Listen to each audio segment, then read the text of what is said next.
Բայց ի՞նչ է տեղի ունենում ձեր կարծիքով ինչի համար այս ամեն ինչը։ Հարց է տրվում, ասում է վարչապետի տեխնացու առաջադրվել, ինչ կասեք։ Այդ ամեն ինչը Հայաստանի Հանրապետությունը ապա լեգիտիմացնելու վերջին փորձն է։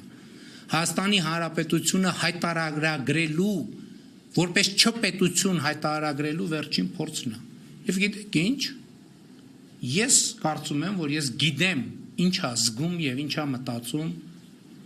մեր ժողովուրդը։ Եթե ես չիմանայի ինչ է զգում եւ մտածում մեր ժողովուրդը եւ ինչ է ուզում մեր ժողովուրդը,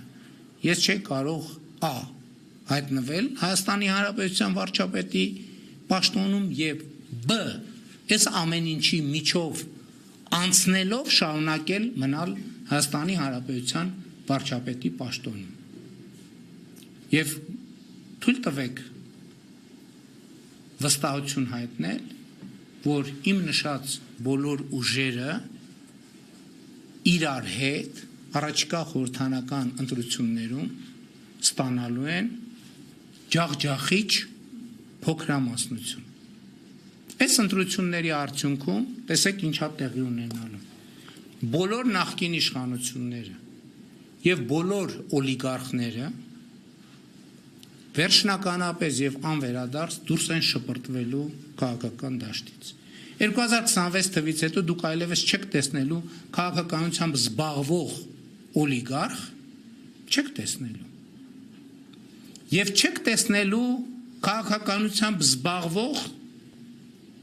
ասենք, նախկին նախագահ եւ այլն, չեք տեսնելու։ 2026 թվականի հունիսի 8-ին մենք բոլորս արթնանալու ենք նոր նրանք ովքեր գիշերը քնելու են իհարկե։ Մենք արթնանալու ենք մի Հայաստանում, ես 1850-ական թվականներին մասին ասացի, բայց 2026 թվականի հունիսի 8-ին մենք արթնանալու ենք մի Հայաստանում, որը շարունակում է, որի պատմությունը միանում է այն պատմությանը, որը ընդհատվել է 374 թվին Պապ Թագավորի սպանությամբ։ Այսինքն Հայաստանը